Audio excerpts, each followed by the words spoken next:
ሁሉም ቢተባበር ወያላ ይሸነፍ ነበር ቢቋጥር በትብብር ሁሉም በአንድነት ቢቋጥር በደንብ አድርጎ ለወያላው ሽንፈት ዛሬ በይፋ ፈላው የቋጠሩን ጀማ ተቀላቅሏል። በቃ አሁን በዚህ ፈላው አለ በዚህ አሮጊቷ አለት ጋቢናችን አለ ፊሉ ቃኔ ቋጠሩን እሾፍራለ ወያላውን ዘብያ ነው የምንወርደው እንጦሮጦስ ነው የምንልከው የተጫሉት ነገር እንዲህ ነው የምናሸንፈው። አላማችን ወያላ እንዲሸነፍ ነው። በርታ ጀማው። በስመ አብ ፉደን በስመ አብ ምንድነው የሰራኸው? ምንድነው ያረከው?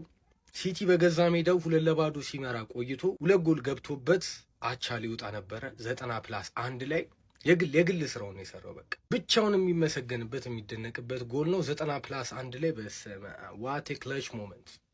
በጣም ትችላለህ ፉደን። ሊድስ ዩናይትዶች ግን እንደኔ እስኪ ያሳዘኑት ካለ ኮመንት ላይ እግዚአብሔር በጣም ደክመዋል። አቻ ቢያንስ ሲገባቸው ነበረ። ምንም ማድረግ አይቻልም። ሲቲ አሸንፏል። ግን እናንተን ከምናምን ቼልሲን ብናምን ይቀለናል። አይ ቲንክ እኔ አሸንፈናል ምናምን ብዬ ልደሰት አይደለም የመጣሁት። እድሜ ለፎደን እያችን እግዚአብሔር እድሜ ለስታር ቦያችን ሳካ ትላለህ ደግሞ ሳካ እንደዚህ 90 ላይ ይደርስልሃል። ሳካ ዋንጫ ያበላል። ፊል ፎደን እኮ ይኸውልህ 22 23 24 ላይ ተሸክሞ ነው ዋንጫ ያበላል። እስቲ አርሰናል ሳካና ፎደን ከማወዳደር በፊት ሳካ ዋንጫ ያብላ። ቀለዱብን ተከላካዮቻችን። ዛሬ ደግሞ አረ ማቲያስ ኑኔዝ አረ ግቫርዲዮል አረ በስማ ማቲያስ ኑ እሺ ግቫርዲዮልስ ታክል ገብቶ ኳስ ለማውጣት ሲል ነው ፔናልቲ ኮንሲድ ያደረገው። ማቲያስ ኑኔዝ ምን አይነት ድድብና ነው! ለካልቨርት-ሉዊን ፓስ ያደርግለታል ዞሮ ወደዛ እንደማውጣት ካጠገቡ እያለ ቆሞ በዚህ በኩል ለማውጣት ይሞክራል። ከዛ እዛው ዶናሩማ ላይ ጎል አስገባበት። ፔናልቲውን ራሱ እኮ ዶናሩማ መልሶታል። በቃ እዛው ደገመው ተፋውና ዶናሩማ ደገመው። እኔ 4-0 ምናምን ስጠብቅ ጭራሽ 3-2 ተጨንቀን እግዚአብሔርን እድሜ ለፉደን 90ኛ ላይ ያወጣን። ሌላኛው በርናርዶ ሲልቫን አረ ፔፕ እመን በቃ ምንድነው በቃው አቃሎ ለመጀመሪያው ጎል የሚገርም ፓስ ነው ያደረገው ከአሲስቱ በፊት ማለት ነው። ቢልድ አፕ ላይ በጣም ተሳትፏል። ግን በቃ ቸርኪን አየው አይደለ ገብቶ ለፎደን አሲስት አደረገለት። በቃ ለምንድን ነው ቸርኪን የምታስቀምጠው ፔፕ? በስማ አሁን ከሊድስ እንደዚህ መጨነቅ ነበረብን? በጣም ማርያምን ደብሮኛል። ለማንኛውም ማሸነፋችን ደግሞ ደስ ብሎኛል። ነገ ደግሞ አርስዬ ላይ ይቋጠራል። ቼልሲ እንዲያሸንፍ ነው ለሚቋጠረው። ይብለጠን ችግር የለም። 3ኛ እንቀመጥ። ቼላው የትም አይደርስም። አርሰናልን ብቻ ያስጠልልን። የሀገር ቋጠሮ ነው ሲቲ የሰበረው በ91ኛው ደቂቃ። ከሞን ይሄ ንጉሰ ነገስት የሆነ ይቻላል። የማንም ቋጠሮ ማን ነው? ሲቲን ከዚህ በኋላ ያስቆሙ። ማሸነፍ ተጀምሯል ድጋሜ። ከዚህ በኋላ ደግሞ 20 ጨዋታ አሸንፈን ልታሸንፍ ትችላለህ ማለት ነው። ከሞን ሲቲዝንስ። ይሄን ቪዲዮ ኤቭሪባዲ ሼር ኮፒ ሊንክ ይመቻችሁ። ሀሳብ አስተያየታችሁ ኮሜንት ላይ ሼር ኤቭሪባዲ።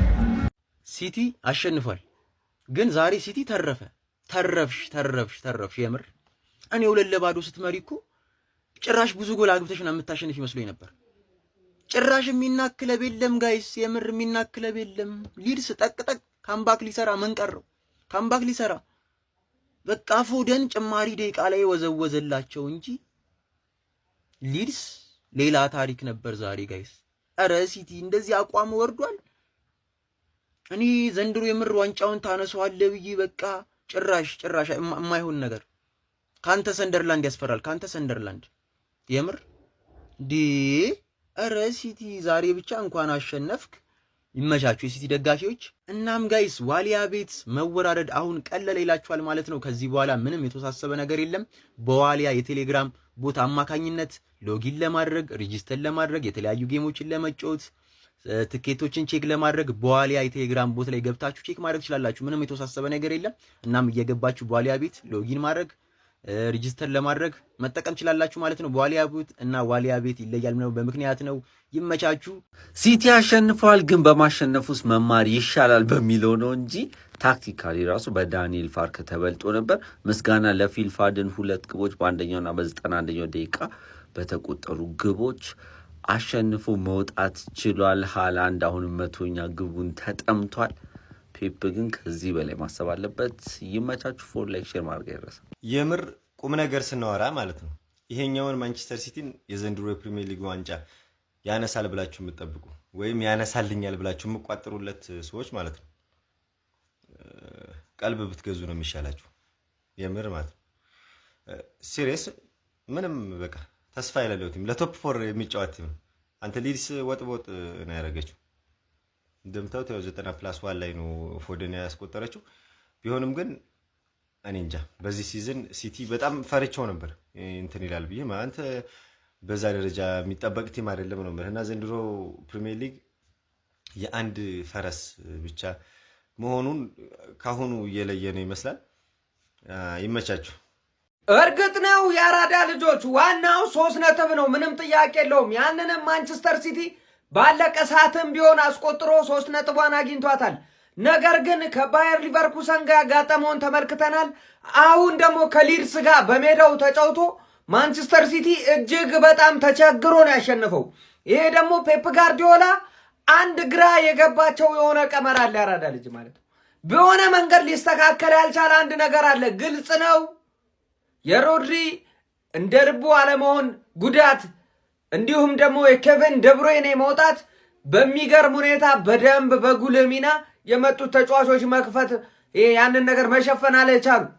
ያ ይታያል። ከዛ ውጭ ግን እንዲህ እንደ ስብዕና ደግሞ እንዳለው ግርማ ሞገስ ፔፕ ጋርዲዮላ ማለት ነው ያራዳ ልጆች የሆነ ነገር ሹክ ያለው ይመስላል። ጠፍቷል። የሚጠበቀውን ጋርዲዮላ አይደለም እያየን ያለ ነው። ሃላንድ ከቆመ ምን ያህል እንደሚቸገር እያያችሁ ነው። በቃ ሃላንድ ከጠፋ ሜዳ ውስጥ ከተያዘ በቃ ሲቲ በብዙ ነው የሚቸገረው። የፋደን አሁን በቃ አሪፍ እየሆነ መምጣት ነው እንጂ በጣም ችግር አለ። በዚህም ሆነ በዛ ወደ 4 ነጥብ አጥብቦታል። ነገ አርሰናል እስኪጫወት ድረስ ማለት ነው ወደ 2ኛ መጥቷል ማንቸስተር ሲቲ። ነገር ግን ጋርዲዮላ እዚህ ነገር ላይ በጽናት መስራት አለበት ብዬ አስባለሁ። ሀሳብ አስተያየታችሁን ኮሜንት ላይ ሼር፣ ኮፒ ሊንክ፣ የፕላስ ምልክቷ እናንተ ነች። አረ መትረፍ ዛሬ የአርሰናል ደጋፊ ሊበላሽ ማለት ነው። ሊበላሽ ፈላው እንዲህ ብሎ ማለት ነው ስታክ እንዲያደርግ ነው ያርግሽ። በቃ እኔም 90 ደቂቃ ምናምን ሲሞላ እኮ ተስፋ ቁርጭ ፈርስት ሃፍ 2-0 እየመራሽ ነበር እኮ የወጣሽው። ሰው ነገሮችን ቀላል አድርጎ መጨረስ ይችል ነበር ፔፕ። 2 ጎል እንዴት ነው ሊድስ ያስቆጠረው ነው ጥያቄ። ታይ እንዲህ ብለሽም ቢሆን በቃ አለው ብለሻል። ኤኒዌይስ ፎደን አትርፎሻል። ፎደን ባለቀ ሰዓት አትርፎሻል። 2 ጎል ዛሬ ይችላል። ፎደን ይችላል ዛሬ በቃ በሜዳሽ ሊድስ እኮ ይሄን ያህል ሊፈታተነሽ አይገባም። ስለ እውነቱ 2-0 እየመራሽ ኤርሊ ነበር እኮና በቃ ጌሙን ጨርሶታል ብዬ ነበር። ሰከንድ ሃፍ እንደተጀመረ ግን ሊድስ አለው ምናምን አለሽ እንዳለሽ ደግሞ ድጋሚ ያሳየሽው 90 ደቂቃ ላይ ፎደን የሆነ ነገር ፈጥሮ ማለት ትችያለሽ። አሁን አቤት ዛሬ ሊበላሽ የነበረው የወያላው አፍ ተርፈሻል። ይመች አለሽ፣ ሰማያዊ አለሽ። ይመቻችሁ። ምን አይነት ፉትቦል ነው የተመለከትነው? ምን አይነት እግር ኳስ ነው የተመለከትነው? ማንቸስተር ሲቲ ከሊድስ አረ በስማም ያበደ ጌም ነበር። ፈርስት ሃፉን ማለት ነው ማንቸስተር ሲቲዎች በሚገርም ብቃት 2-0 እየመሩ ወጥቶ ነበር። ሊድሶች ግን ከምንም ተነስተው ሰከንድ ሃፉን 2 አድርገው 91ኛው ደቂቃ ላይ ግን እጅግ በጣም ለሊድስ ደጋፊ ልብ ሰባሪ፣ ለማንቸስተር ሲቲ ደጋፊ እጅግ በጣም ጣፋጭ የሆነች ጎል ከፊል ፎደን። በስመ አብ ምን አይነት ጎል ነው! ምን አይነት ጎል ነው ፎደን ያገባው! 3ኛ ዋው!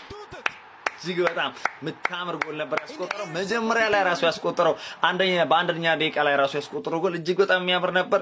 ሲቲዎች ዛሬ ማለት ነው በሊድስ ሰከንድ ሃፉ ተፈትነው ነበር። ፈርስት ሃፉን እንደነበረው ጨዋታ እኔ እንደውም ማንቸስተር ሲቲ 2 ጎል ሁሉ አግብቶ በቃ ይሄ ጨዋታ ሜቢ 4-0 ያልቃል ብዬ ነበር። ግን በስመ አብ መገመት አንዳንድ እንግሊዝ ፕሪሚየር ሊግን ከባድ ነው። ለማንኛውም ግን እጅግ በጣም የሚገርም ጌም ነበር የተመለከተው። ኮንግራ ሲቲዝኖች ኮንግራ። የ2-0 መሪነቱን ለሊድስ ዩናይትዶች አሳልፈው ለመስጠት ተቃርቦ የነበሩት ማንቸስተር ሲቲዎች በከተማው ልጅና የአካዳሚ ፍሬ በሆነው ፊል ፎደን 91ኛ ደቂቃ ጎል ጨዋታውን 3-2 ማሸነፍ ችለዋል።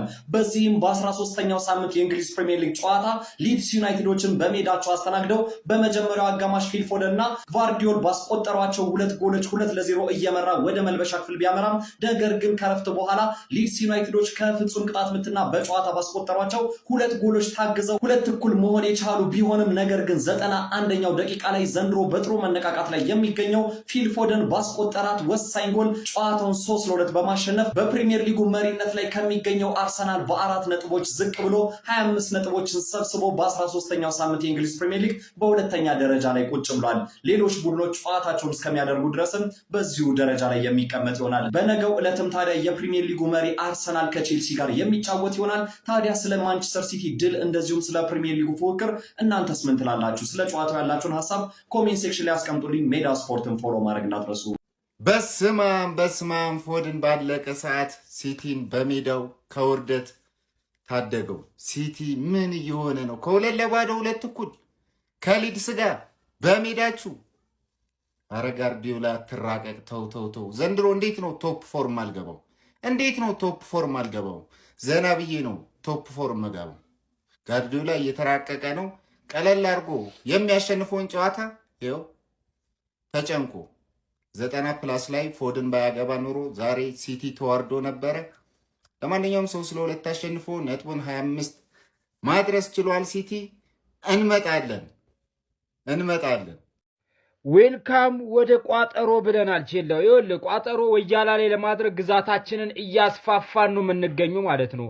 ፎደን ቢስሚላ ምን አይነት ተጫዋች ነህ ግን አንተ ሰውዬ? ምን አይነት ተጫዋች ነህ ነው ያውን ጥያቄ። ያንተ ምን አይነት ሰው ነህ? እንዲህ ከጉድ ነው ያወጣው ፔፕን፣ ከጉድ ማለት ነው፣ ከቅሌት ነው ያወጣው።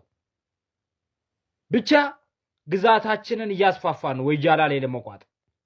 አሮጊቷ አለች፣ ዋናው ተዋናዩ ቼላ አለ፣ ከዛኛ አለን፣ በዚህ ጎን ደግሞ ህፃኑን ከተናል። ምን አይነት ቋጠሮ እንደሚሆን ወያላው መሳል ሐሜት ጀምራችኋል። ቼልሲ እንደዚህ እያስጠጋ ነው የቆመ ኳስ ለመከላከል ምን ሐሜት የለም። እንደዛም ነው ኤአይህን እዛ ታስቀምጥና ትለጠፋለ ነው ማለት ዳይ ወደ ቋጠሮ ያራዳልች ገነርሶቼ ከፎደን በላይ ማለት ነው የቋጠሮ መንፈሴን የሰበረው ሰው የለም። ፎደን ብቻ ነው እስከዛሬ ቋጠሮ መንፈሴን ድራሹ ላይ ያጠፋው የቻለው። ፎደን ሁለተኛ እንደዚህ አይነት ቋጠሮ እንዳልቋጥር አድርጎ ነው በቃ ዋጋዬን የሰጠኝ። ምን አይነት መጨረሻ ነው ግን የዛሬው መጨረሻ ማያምር መጨረሻ። በቃ በኢየሱስም ደግሞ 10 ደቂቃ መጨመሩስ ግን ምንም ቢሆን 3 ደቂቃ ለምን አይጨመርም? ይሄ ጎል መግባቱ አይቀርም ነበር። 91ኛው ደቂቃ ላይ ነው የገባው። ምን አይነት ጨዋታ ነው? ምን አይነት የምናተርፍበት ጨዋታ ነበር የዛሬው ጨዋታ። እግዚአብሔርን ረበስማ ቀዳሚያችንን ያሳመረ ምርጥ ጨዋታ በ13ኛ ሳምንት የእንግሊዝ ፕሪሚየር ሊግ መርሃ ግብር የፔፕ ጋርዲዮላ ማንቸስተር ሲቲ ሊድስ ዩናይትድን በኢቲሃድ በማስተናገድ 3-2 ማሸነፍ ችሏል። በጣም ድራማዊ የነበረ ጨዋታ ነበር። በዚህ ጨዋታ ላይ ማንቸስተር ሲቲዎች በፊል ፎደን እንዲሁም ደግሞ በቫርዲዮል ጎል አማካኝነት 2-0 ሲመሩ ከቆዩ በኋላ ከሁለተኛው አጋማሽ መልስ ሊድሶች እንግዲህ ወደ ጨዋታው ተመልሰው በካልቨርት ሉዊን እና ንሜቻ ጎል አማካኝነት 2-2 ጨዋታው ማድረግ ችሎ ነበረ። ከዚያ በኋላ መልሰው ማንቸስተር ሲቲ ጨዋታው ላይ ብልጫ ወስዶ ለመጫወት ሲሞክሩ ነበረ። 91ኛው ደቂቃ ላይ በፊል ፎደን አማካኝነት ተጨማሪ ጎል በማስቆጠር ጨዋታውን በግሩም ድራማዊ በሆነ ሁኔታ 3-2 ማሸነፍ ችሎ ነበረ። የመጀመሪያው አጋማሽ ቶታሊ ጌሙን ዶሚኔት አድርገውት ነበረ። ነገር ግን ሰከንድ ሃፍ ሊድሶች ወደ ጨዋታው እየተመለሱ ነበረ። ያንን ማኔጅ ለማድረግ በጣም ተቸግረው ነበረ። ከዛ በኋላ ግን መልሰው ውጤቱን ወደ እጃቸው በማስገባት ጣፋጭ የሚባል 3 ነጥብ ማግኘት ችሏል። በዚህ ማንቸስተር ሲቲ 25 ነጥቦችን በመሰብሰብ በፕሪሚየር ሊጉ ለጊዜው ሁለተኛ ደረጃ ላይ ይገኛል። ነገ አርሰናል ከቼልሲ በስታንፎርድ ብሪጅ የሚያደርጉት ተጠባቂ እንግሊዝ ፕሪሚየር ሊግ ጨዋታ ምናልባት የደረጃ ልዩነቶችን ሊፈጥር ይችላል። ለማንኛውም ስለዚህ ጨዋታ ምን ትላላችሁ? ሐሳባችሁን ኮሜንት ሴክሽን ላይ አካፍሉኝ። በናና ቤት ከ1ኛ እስከ 10ኛ ዲፖዚት ታደርጉ እስከ 350 ብር ቦነስ ማግኘት ትችላላችሁ።